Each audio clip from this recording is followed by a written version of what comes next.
జై శ్రీరామ్ అందరికీ నమస్కారం. వెల్కమ్ టు న్యూస్ అఖండ. నేను మీ కస్తూరి శ్రీధర్. మిత్రులారా, మహారాష్ట్రకు సంబంధించినటువంటి ఒక అద్భుతమైన ఒక మంచి న్యూస్ అయితే తీసుకొచ్చిన. ఓకేనా? సరే, మహారాష్ట్ర రాజధాని ఏది?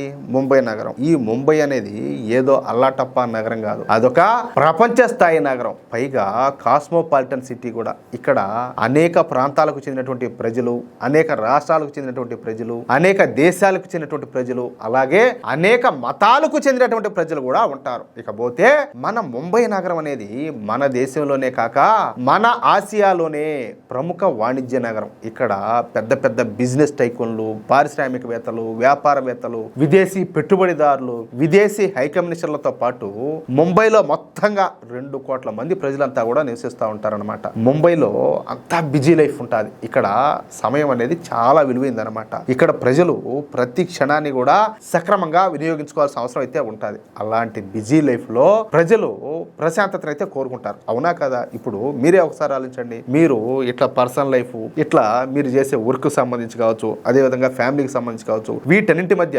సతమతమయ్యేటప్పుడు మీరు మనశ్శాంతి అయితే కోరుకుంటారు, ప్రశాంతతను కోరుకుంటారు. అవునా కదా?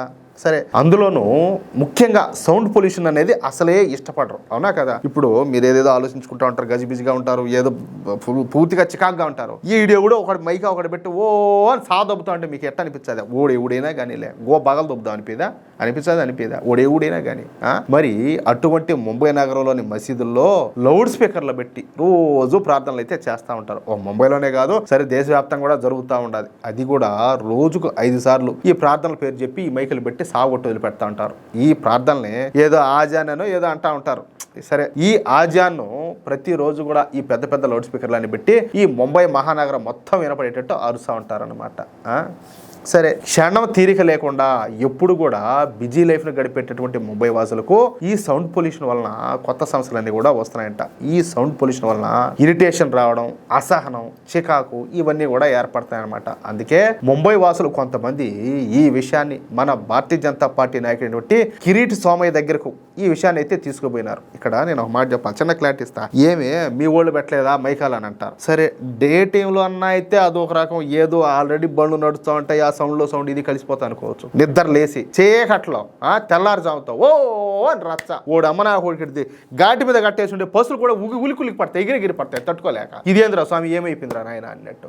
ఇంకా రాత్రిలో పిల్లవాళ్ళు పనుకుంటే ఆయనకి. ఇప్పుడు పొద్దున్నే పిల్లవాళ్ళు ఏదో సరే ఏదో వాళ్ళ అమ్మగారి చిన్న కొంతమంది పసిబిడ్డలు ఉంటారు, వాళ్ళు పదులంతా నిద్రపోతారు, రాత్రిలో సరిగ్గా నిద్రపోవాలి. ఈ మైకాలు పెట్టి సావదబ్బితిరి వాళ్ళు ఏదో వాళ్ళ అమ్మగారికి సరే చిన్న కింద మీద పడి ఏదో కష్టపడి ఏదో పిల్లలు నిద్రపించారు. ఈ లోపల ఈ సౌండ్ వచ్చేసరికి వాళ్ళు కిల్లర్ పంపలుగా ఏడ్చడం మొదలు పెట్టి నాకు వీళ్ళు నిద్రపోకపోతే వాళ్ళకి నిద్ర లేకుండా చేసి తప్పు కదా ఇదే. ఇంకా రాత్రుల్లో ఏదో పనుకుండే సమయానికి ఏదో అట్ట ఏదో ప్రశాంతంగా ఇంటికి వచ్చి ఒక బొద్ద తిని ఏదో పనుకుందాం అనుకుంటే ఆ టైంలో రచ్చ. ఏంది ఇదంతా కూడా? ఇక్కడ నేను ఒకరిని మాత్రమే అన్నలే, కొన్ని సందర్భాల్లో నేను కూడా చాలా బాధలు భరించిన. ఏది మనోళ్ళు కూడా ఇప్పుడు ఏదైనా పండగలు పబ్బాలు వచ్చాయి, పగులు మీకు నచ్చినట్టు చేయండి స్వామి. రాత్రిలో కూడా అర్ధరాత్రిలో కూడా ఓడమ్మ నా కుడికెడిది ఓ మైకాలు పెట్టి సావదొబ్బుతా ఉంటే ఇదే విధంగా పసిబిడ్డలు ఉండేవాళ్ళు ఉంటారు, ముసలోళ్ళు ఉండేవాళ్ళు ఉంటారు, సరే ఏదో రకరకాల ఆరోగ్య సమస్యలతో బాధపడే వాళ్ళు ఉంటారు. అర్ధరాత్రిలో మైకులు పెట్టి సాగలు దొబ్బేది ఏంది? అది ఏమి సంబరం? అది ఏం కథ? ఏంది అదంతా కూడా అంటారు. పక్కనోళ్ళు సంతోషంగా వచ్చి పార్టిసిపేట్ చేయాలి కానీ ఈ విధంగా సౌండ్లు పెట్టి నలగరిని నరకయాతన పెట్టేటట్టు ఏంది? ఆ గోల ఏంది? ఆ రచ్చ ఏంది? పగులు మీకు నచ్చినట్టు చేయండి. సరే, అది ఎవరికైనా ఒకటే న్యాయమే. ఈ మతంలో ఆ మతంలో ఎవడైనా ఒకటే.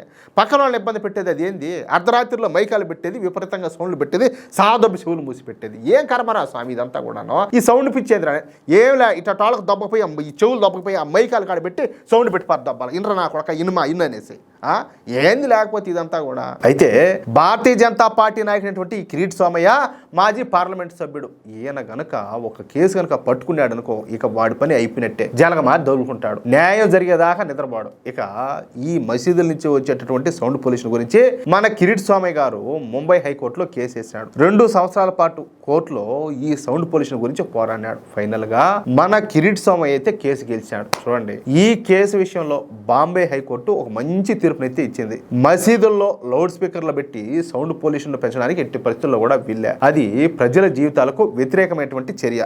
అందుకే ప్రతి మసీదులో కూడా ఉదయం పూట ప్రార్థనల సౌండ్ 55 డెసిబుల్స్ కన్నా ఎక్కువగా అయితే ఉండడానికి వీళ్ళే. అలాగే రాత్రిపూట మసీదుల్లో ఈ సౌండ్ 45 డెసిబుల్స్ కన్నా ఎక్కువగా ఉండడానికి వీల్లేదు. ఒకవేళ ఏ మసీదు యొక్క యాజమాన్యం అయినా కూడా దీనికి వ్యతిరేకంగా ప్రవర్తిస్తే ఇక పోలీసులు ఆ మసీదు పైన ఎటువంటి యాక్షన్ అయినా తీసుకోవచ్చు అని చెప్పేసి ఒక అదిరిపోయే తీర్పును ముంబై హైకోర్టు అయితే ఇచ్చింది.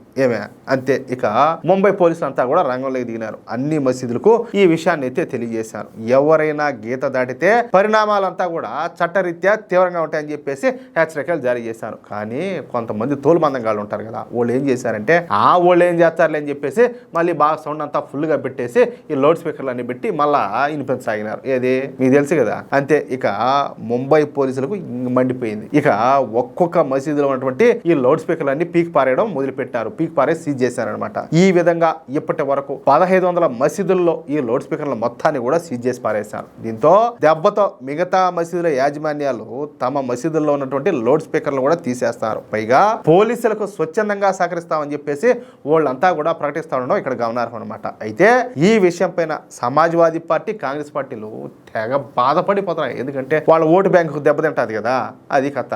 మళ్ళీ హైకోర్టు పోతాం ఈ విషయం మీద అని చెప్పేసి వాళ్ళంతా రభస చేస్తారు. ఇది రాజ్యాంగ విరుద్ధం అంట గోల్ చేస్తారనమాట. ఇది ఎప్పుడు ఉండేదే, ఇదంతా కూడా మామూలే. వాళ్ళంతా కలిసి ఎంత గోల చేసినా చివరికైతే న్యాయమే గెలుస్తుంది. అవునా కదా. ఇక్కడ నేను మళ్ళీ ఒక చిన్న మాట చెప్పదలుచుకున్నా. ఇక్కడ మతాన్ని తీసే పక్కన పెట్టి ప్రజలకు అసౌకర్యాన్ని కలిగించే వాళ్ళు ఎవరైనా సరే, ఏ మతానికి సంబంధించిన వాళ్ళైనా సరే ఖచ్చితంగా యాక్షన్ తీసుకోవాలి. ఈ మతం వాళ్ళు సౌండ్ పెడితే అది మాత్రం ఇబ్బంది పెడుతుంది, ఇంకొక మతం వాళ్ళు పెడితే అది సమ్మగా ఉంటుంది అనేది ఉండకూడదు. అర్థమవుతుందా. ఎవరైనా ఇప్పుడు పగులు ఏదో సరే సంబరాలు చేసుకునేటప్పుడు ఏదో పెట్టుకుంటా ఉంటారు, చేసుకుంటా ఉంటారు, కలిసిపోతుంది. మాపులు పొద్దుగుకేంద్యా. మరీ స్వామి ఇది నేను ఒక మాట చెప్తా. రంజాన్ టైంలో ఈ ఆజాన్ ఇచ్చేదన్నా అదొక రకం. అదేందో కొన్ని ప్రాంతాలు ఇదేదో సైరన్ మారి పెడతారు అని, అది కొన్ని కిలోమీటర్ల దూరం పోతుంది. చెవులంతా కూడా పైలిపి చెవులోంచి రక్తం వచ్చేట్టుగా. ఏందా దాన్ని, ఏందా పైశాచికత్వం, ఏందా కథ అంటాలే. ఎవరైనా కూడా చట్టాన్ని చేతుల్లోకి తీసుకుని ఇట్లాంటి పనులన్నీ చేస్తే ఖచ్చితంగా వాళ్ళకి పడే శిక్షలు అయితే పడాలి. అది నేను కోరుకునేది. అది ఎవరైనా సరే. ఏమంటారా మిత్రులారా, నా మాటల్లో న్యాయం ఉంది అనిపిస్తే, నా మాటలతో మీరు ఏకీభవిస్తే, ఈ న్యూస్ కనుక మీకు నచ్చినట్లయితే ఖచ్చితంగా ఈ న్యూస్ నలుగురికి షేర్ చేయండి. అలాగే ప్రతి ఒక్కరు కూడా మీ యొక్క అమూల్యమైనటువంటి అభిప్రాయాలను ఖచ్చితంగా కామెంట్ రూపంలో తెలియజేయండి. ఇంకో విషయం ఏంటంటే, ఇంతవరకు మీరు గనక మన ఛానల్ను సబ్స్క్రైబ్ చేసుకున్నట్లయితే ప్రతి ఒక్కరు కూడా మన ఛానల్ను సబ్స్క్రైబ్ చేసుకోండి, సపోర్ట్ చేయండి ప్లీజ్. జై శ్రీరామ్, జై హింద్.